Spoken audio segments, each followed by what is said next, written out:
Imagine being on a plane and you see a person, you talk to them, only to find that they just disappear in front of your eyes. You would be thinking that it was an omen, but it's a far more creepier explanation to the ghosts that were seen on L1011 flights after 401 crashed in 1972. This case will challenge your thoughts on the afterlife, and this goes against traditional theories that ghosts only haunt locations. This case will change the way you think about a lot of things to do with ghosts and the afterlife. And there's over 100 witnesses to actually prove that this thing and these cases actually did happen, and it will blow your mind. Hello and welcome back, or welcome to my channel. If you don't know what's going on here, I am a horror artist and I like to draw what I talk about in the videos. Now, I love scary facts, true crime, anything to do with aliens, conspiracy theories, any of that kind of good stuff, and I like to draw horrible things. So I decided to take my love of all that and combine it all into my YouTube channel, hopefully bringing you a unique experience on those genres. Now, I do my best to bring you the most accurate information, and anything that's consistent across all the research that I do goes into these videos. Now, with that being said, let's get on with the video, let's get on with the drawing, and can someone please send me their winter weather over here to Queensland here in Australia? I am not dealing with this heat, it's just ridiculous. I don't like it. I feel like the Wicked Witch of the West. I'm melting. I'm absolutely melting in my own pile of sweat. And you're probably sick of me whinging about that, but I don't care because I'm just not dealing with any of this right now. On the 29th of December 1972, Eastern Airlines Flight 401 took off from JFK Airport in New York to fly to Miami at 9:20 p.m. in a Lockheed L1011 Whisperliner, or TriStar as they were also called. It had 163 passengers and 13 crew on board, and everyone was excited to get to where they needed to be for the New Year's Eve celebrations. The plane at the time was only 4 months old, so it was basically a brand new plane, and the airline had the most modern and technological advanced planes of that day. The roughly 2.5-hour plane trip was pretty uneventful with no issues, but as the plane approached Miami, the plane started to have issues with preparing for landing. They tried to lower the landing gear, but crew noticed that the green indicator light was not coming on, so pilot Bob Loft thought it may be a faulty light, so First Officer Albert Stockstill started removing the bulb while Flight Engineer Don Repo went down into the avionic bay, or hellhole as it is called, as it's a small claustrophobic space just below the flight deck, to manually see if the landing gear has gone down. While they were being distracted by the landing gear, the autopilot had turned itself off somehow, speculated that Bob had accidentally touched the steering wheel, so they were slowly, without initially knowing, on a collision course with the Florida Everglades. By the time the pilot realized that, it was too late, and the plane was traveling at roughly 360 kilometers when it crashed into alligator-infested swamps outside of Miami. Many passengers were killed instantly, and mainly in the midsection of the plane, but those who survived had to wait agonizingly until rescuers got to them, and some getting bacterial infections from the water. First Officer Albert Stockstill died on impact, but Don Repo and Bob Loft survived the crash initially, but Bob died at the scene, and Don died in hospital from his injuries. The crash was investigated and found that it was pilot negligence, as he stopped monitoring the rest of the plane to deal with one issue that turned out to be just a faulty bulb, and the landing gear had deployed as it should have.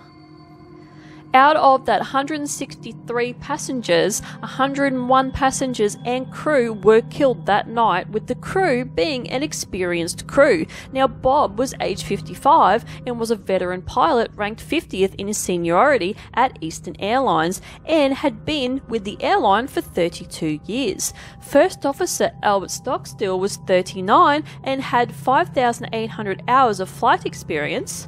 Flight Engineer Don, at 51, had 15,700 hours flight experience, and all men had been in that airplane since it was delivered in August, 4 months prior to the crash. For some reason, the altitude alarm went unnoticed by all the crew.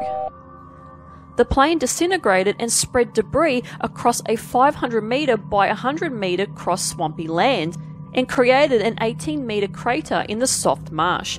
The rescue team was slow to arrive, but two men, Robert Marquez and Ray Dickerson, were out frog gigging, which is spearing frogs with a multi-pronged spear, when they witnessed the plane go down. They ended up shuttling out the survivors from the crash location that night and into the next day. Both men went on to receive humanitarian awards after the incident. The majority of the aircraft had been destroyed, but what could be salvaged would go on to be fitted in other L-1011 aircraft on the production line. After this is when strange things started to happen in the planes fitted with these salvaged parts. At the JFK airport in New York in 1973, the vice president of the airline at the time was allowed onto the flight first, which was going to Miami. He walked down the aisle to his seat and saw a pilot in full uniform sitting near his seat, so he decided to go over and have a chat to him. While the vice president was talking to the pilot, he realized he knew him and suddenly freaked out. It was Bob Loft. The apparition disappeared, and the vice president quickly rushed off the plane to tell the crew, as he thought it may have been an omen of bad luck and that something was wrong with the plane. A few months later at JFK, a crew member saw the pilot was already sitting in his seat in the cockpit, so he went over to have a chat with him. And he was shocked when he realized it was Bob Loft, and his apparition just vanished into thin air right in front of his eyes. So the flight was cancelled due to the rest of the crew being shaken up and not wanting to fly. The plane was then sent to get checked over that day by the engineers with the usual pre-flight checks. One of the engineers was doing their rounds when they saw someone sitting in the second officer's seat in the plane. He was shocked to find that it was Don Repo, and he turned to the engineer and said, "You don't need to worry about the pre-flights. I have already done it." And then he just vanished. A few weeks later, another captain was checking the instruments before a flight from Miami to Atlanta when he freaked out when he saw the face of Don Repo staring at him with the distinct words saying to him, "There will never be another crash on an L-1011. We will not let it happen." During a flight from Atlanta to Miami, the flight crew were enjoying their meals mid-flight at 39,000 feet when they heard knocking coming from the avionic bay, or the hellhole. They tried to ignore it because the stories of the hauntings had been circulating, but the knocking wouldn't stop, so the flight engineer mustered up enough courage to open it, and when he did, he wished he hadn't, because he saw Don Repo's face staring back at him from the hole. You gotta remember, this is where Don Repo was in Flight 401 when it crashed. Caterers loading an L-1011 plane even started seeing Don Repo in the galley before he vanished, and they refused to go back on. A woman passenger reported sitting next to an ill-looking pilot, only to call over a stewardess, and he just disappeared. Another passenger had a lifeless pilot sitting next to her, and she called over a crew member as she was very worried about the man, but the man just disappeared in front of their eyes. After these two incidents, the women were apparently shown pictures of the dead 401 crew, and both women separately identified Bob Loft as the man sitting next to them. The stories kept circulating, but the airline tried their best to disregard the happenings, as they did not want passengers being spooked, so they warned their employees to stop talking about it. But one final incident changed everything. Flight 903 was taking off from JFK to Mexico City when a stewardess was preparing meals and saw Don Repo's face in the oven door. The stewardess, Faye Merriweather, calmly got the engineer and another stewardess to take a look, and they could see Don's face. They all leant down to the face, and all three heard the words from the apparition say, "Watch out for a fire in this plane." The crew informed the pilot and other engineers, and the plane was checked over and monitored. The flight reached its destination okay, but on the way back on takeoff, one of the engines failed, backfired, and caught on fire. They shut the engine down and returned to the airport.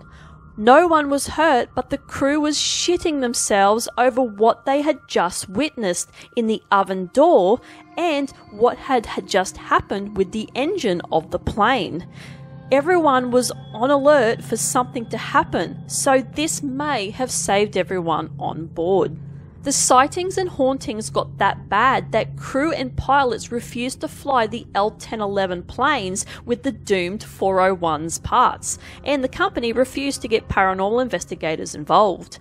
This then led to the airline removing all parts of 401 from all the planes they were installed in. After this, Bob Loft and Don Repo were never seen again in any flights. There were also no more fatal crashes from the airline, even up until it closed down in 1991.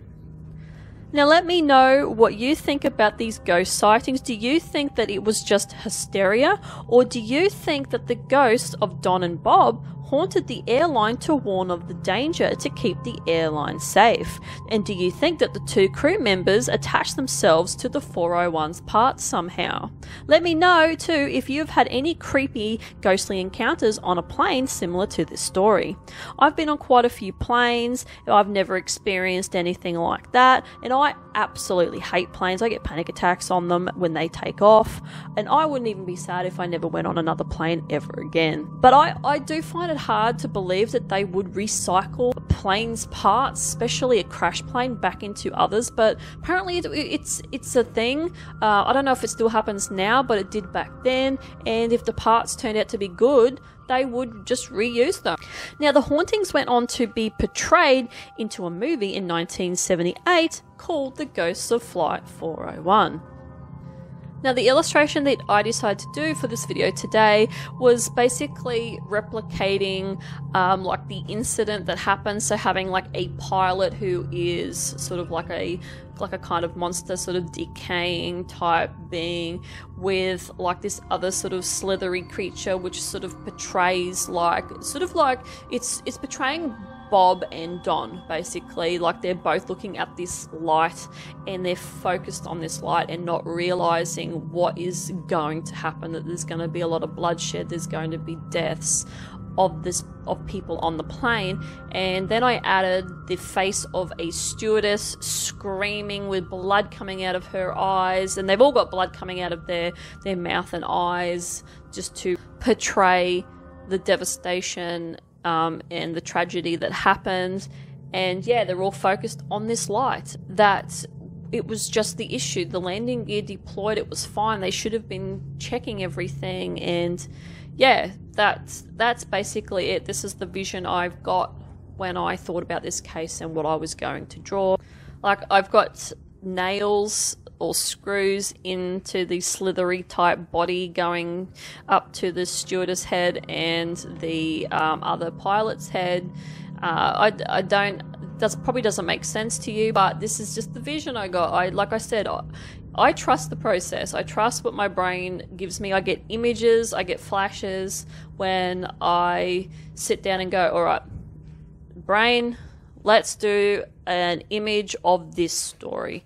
And when I close my eyes and I see the visions to what to draw, I just run with it. That's how I do it. That's how I do all my drawings. It's the visions in my brain that I generate from thinking about the story.